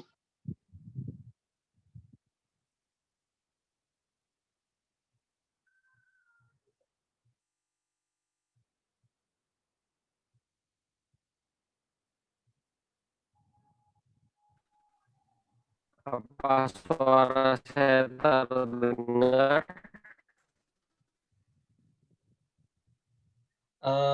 Suara saya masih jelas nggak?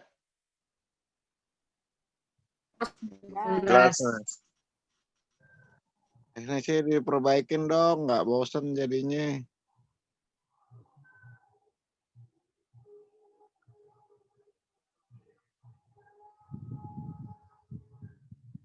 Yang terkadang sangat panas dan terkadang hujan berangin. Sebaiknya penempatan backlog jamurnya seperti apa? Terima kasih. Oke, apabila daerahnya itu sering hujan dan sering panas juga, karena jamur ini dia nggak butuh sinar matahari. Jadi memang sebaiknya kita taruhnya itu indoor atau di dalam rumah gitu. Kita bisa manfaatkan tempat-tempat yang sekiranya itu bisa dipakai atau space-nya nggak terlalu luas, tapi kita bisa rawat jamur. Seperti yang tadi udah saya bilang. Jadi yang penting jamur itu nggak langsung terkena, langsung madep ke langit gitu kurang lebih. Jadi dia nggak kena matahari langsung, nggak kena hujan langsung. Kurang lebih kayak gitu.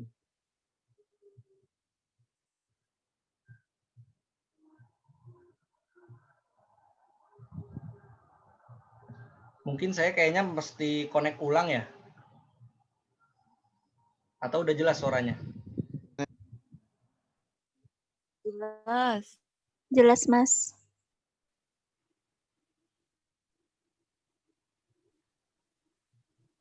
Perbaikin dong Ini suaranya. yang putus-putus saya atau Mas Guntur ya? Mungkin Mas Guntur bisa di backup kali sama yang lain, Mas Agus, untuk dibacakan pertanyaannya. Kita lanjut, Mas. Suaranya putus-putus. Tes. Apakah suara saya terdengar dengan jelas? Nah, jelas. Jelas. Oke, izin mengambil alih untuk MC. Jadi untuk pertanyaan selanjutnya ada dari Ibu Susanti di Depok. Itu dengan cuaca yang terkadang sangat panas dan terkadang hujan berangin, sebaiknya penempatan backlog jamur seperti apa? Bagaimana? Apakah terdengar?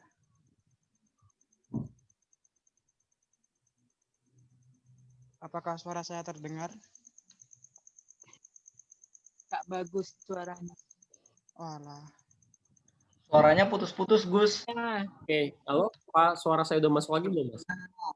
Guntur udah bagus suaranya. Oke. Kalau itu saya lanjutkan lagi ya untuk pertanyaannya nih, Mas.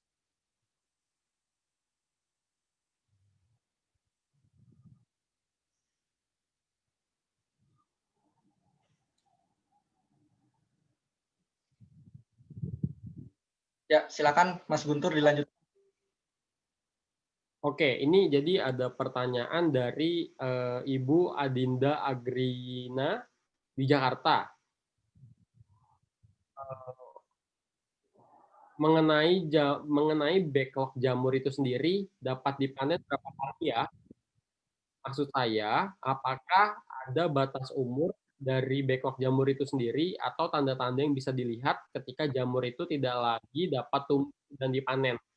Jadi masa produktifnya nih Mas, kira-kira jamur itu bisa berapa kali gitu? Oke, ya. Jadi untuk jamur itu sendiri, dia memang ada batas umurnya. Kalau misalkan dari yang seperti ini ya, dia bisa kurang lebih 3 bulan. 3 bulan, ini mungkin saya hilangkan dulu virtual background-nya biar kelihatan. Jadi umurnya itu kurang lebih 3 bulan gitu. Indikatornya itu apa? Indikatornya adalah ketika jamur itu sendiri dia warna putihnya itu udah hilang. Warna putihnya udah hilang dan dia udah dipanen beberapa kali, kurang lebih 3 kali gitu. Ini contoh yang udah afkir. Nah, secara bobot pun juga dia udah berbeda. Kurang lebih bisa setengahnya hilang. Jadi kalau misalkan yang ini katakanlah 1 kilogram misalkan, maka ketika dia sudah afkir itu beratnya bisa cuma 400 gram atau 500 gram gitu. Jadi ketika ditimbang pun juga terasa gitu. Dan bisa dilihat ini udah agak gelap gitu ya warnanya. Terus juga warna putihnya udah cukup pudar, terus juga udah mulai banyak warna hitam. Nah, ini tandanya dia udah afkir gitu. Jadi patokannya seperti itu. Dari umurnya kalau misalnya udah masuk sekitar 3 bulan dan udah terlihat tidak produktif, maka itu udah saatnya diganti gitu. Dan satu backlognya sendiri itu dia nanti ketika udah afkir bisa dimanfaatkan seperti yang disampaikannya. Dan satu backlog seperti ini apabila kita menggunakan atau merawatnya di rumah jamur yang mana bisa benar-benar sesuai banget, misalkan suhunya 24 sampai 30 derajat maksimal atau 28 gitu. Kelembaban di atas 80%. Maka satu backlog seperti ini itu bisa menghasilkan setidaknya 300 gram sampai dia selesai atau sampai dia afkir. Jadi dalam umur 3 bulan, katakanlah dipanennya 3 kali. Total panenannya itu bisa mencapai 300 gram. tapi itu apabila kita bisa merawatnya dengan lingkungan yang benar-benar optimal gitu. Tapi kalau misalkan di rumah, saya sendiri nggak yakin bisa mencapai 300 gram. Cuman ya seenggaknya kita bisa menghemat dan bisa panen itu juga udah alhamdulillah sih. Jadi ya seenggaknya bisalah 200-250 gram untuk di rumah itu bisa. Karena lingkungan di rumah yang pasti nggak akan sebagus ketika kita nanamnya itu di rumah jamur gitu kurang lebih.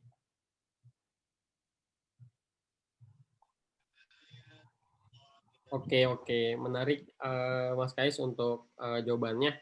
Ya, mungkin mengingatkan kembali nih sebelum pertanyaan selanjutnya, untuk Bapak dan Ibu yang ingin mengetahui lebih lanjut, nanti setelah acara malam hari ini, sangat dianjurkan untuk bergabung di grup WhatsApp yang linknya sudah di-share ya, sepertinya di email Bapak dan Ibu, agar nanti bisa lebih banyak bertanya lagi, dan insya Allah Mas Kais akan menjawab satu persatu dengan lebih terperinci ya Mas, pastinya.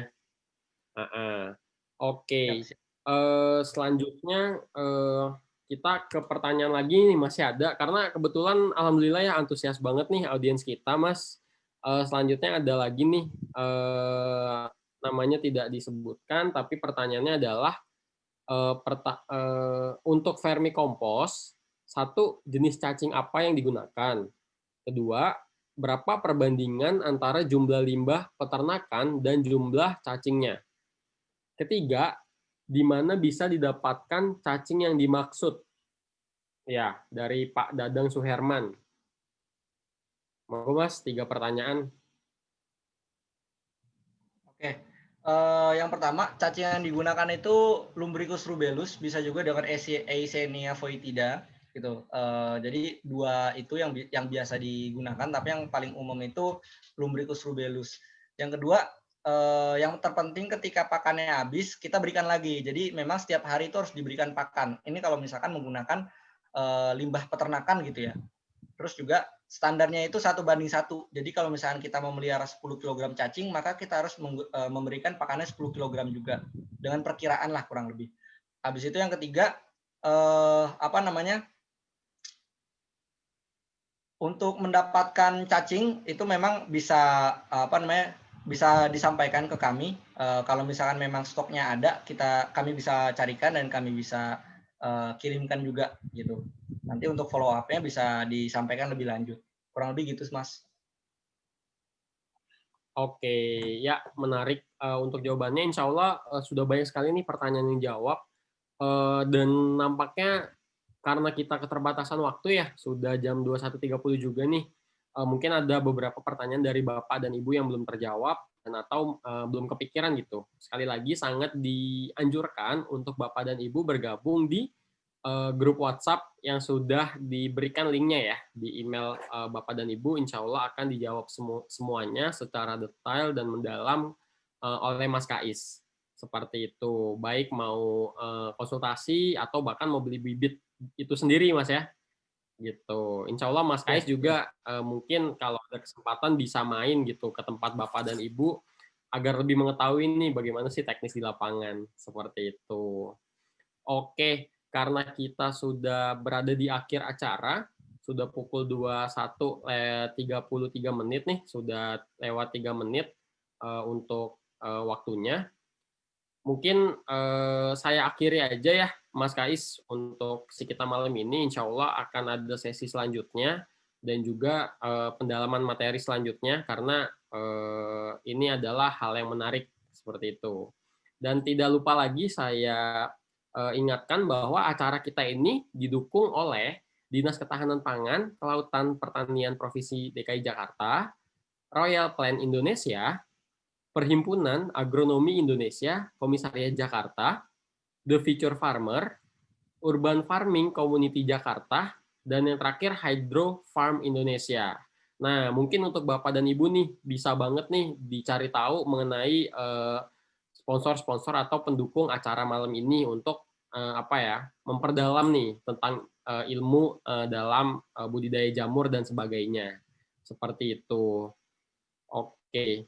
Ya, sekali lagi terima kasih untuk Mas Kais atas kesempatan dan materinya. Semoga kita semua dapat melakukan budidaya jamur dan juga dapat bermanfaat atau meluangkan waktu kita di rumah seperti itu.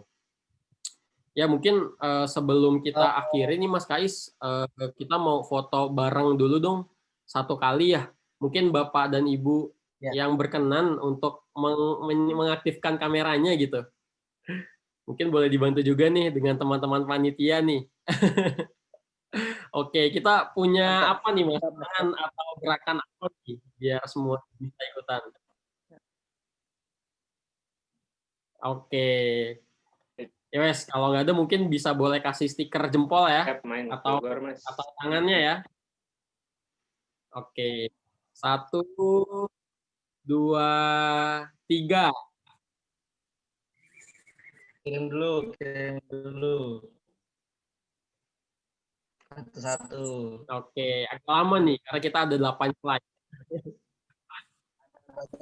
Oke, siap. Terima kasih untuk Bapak dan Ibu yang sudah berkenan mengaktifkan kameranya, sangat biasa sampai ada yang sama anaknya nih.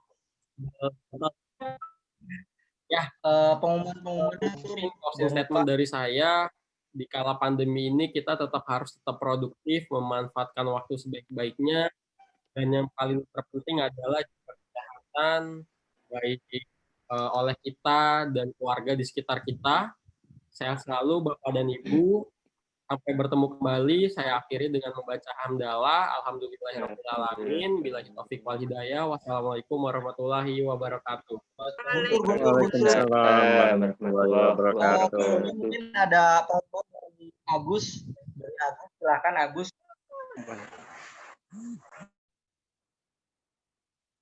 Siap, Mas. Untuk pengumuman. Oh iya, pengumuman ya. Itu bisa dibantu untuk pengumuman pertanyaan baik.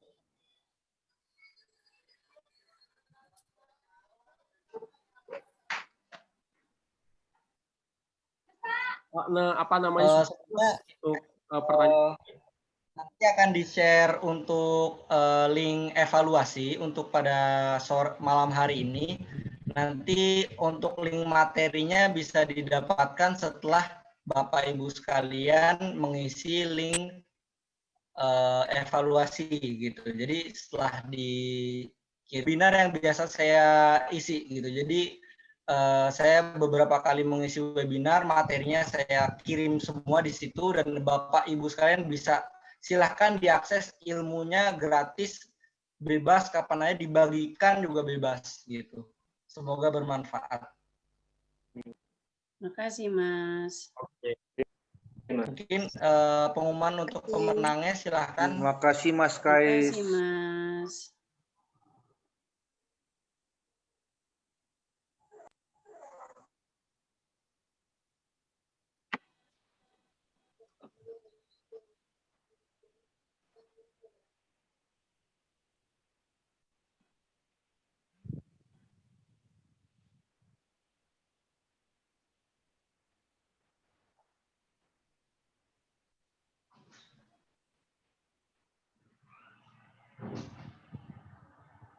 Untuk link evaluasinya bisa Bapak Ibu sekalian lihat di grup WA ya, sudah dikirim oleh tim.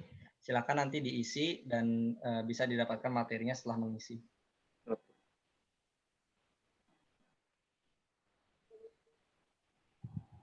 Untuk pemenangnya silakan mungkin bisa dibantu Mas Guntur atau Mas Agus. Berdasarkan apa yang pemenangan?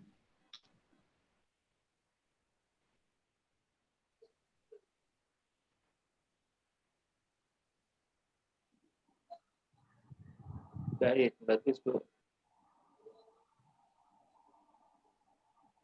Bisa, bagus.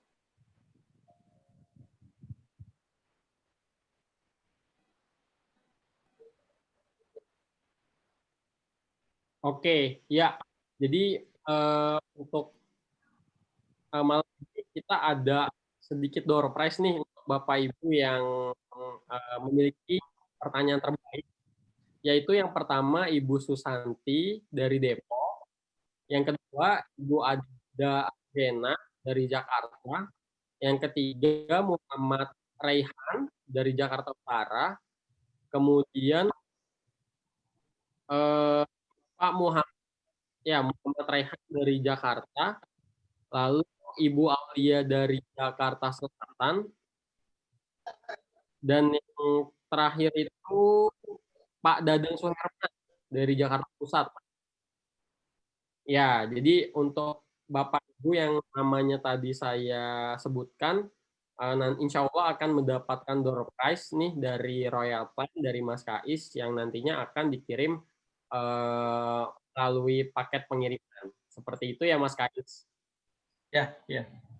Nanti akan kami proses dan akan dihubungi. Gitu. Selamat untuk yang sudah memenangkan.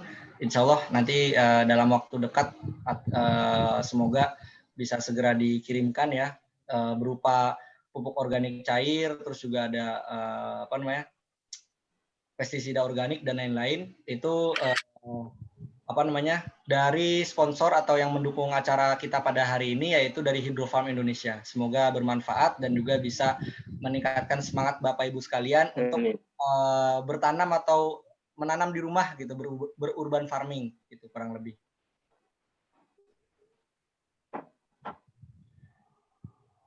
Oke, mungkin itu aja, bisa dicukupkan Mas Guntur.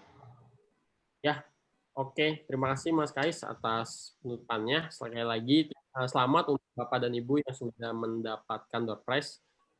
Insya Allah bermanfaat untuk malam ini dan bisa diimplementasi oleh Bapak Ibu di rumah. Kalau gitu kami akhiri. Alhamdulillah. Wassalamualaikum warahmatullahi wabarakatuh. Mungkin Waalaikumsalam warahmatullahi wabarakatuh. meng-off-kan video Zoom-nya ya.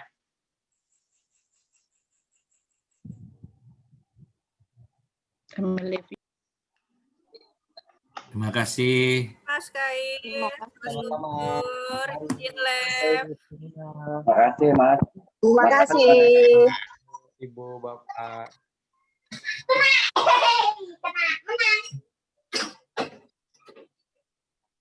Ada siapa sih?